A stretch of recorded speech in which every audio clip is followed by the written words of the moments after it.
The voice before the Void.net. Into the Blizzard. Suicide by Ice. Written and read by The Voice Before the Void. O bastard blizzard blowing ice and smite, come!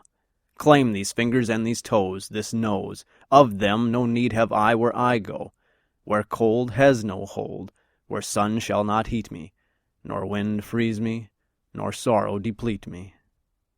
Blow, you ice wind, about my brow, cleanse my mind of the lies required of the alive, replace them with ice, encase me in ice.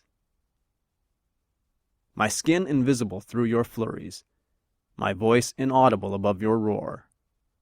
Tonight, when I sink in your drifts clean, pure, to sleep, I shall be forced to rise no more. At last, at long last, in ice I be free.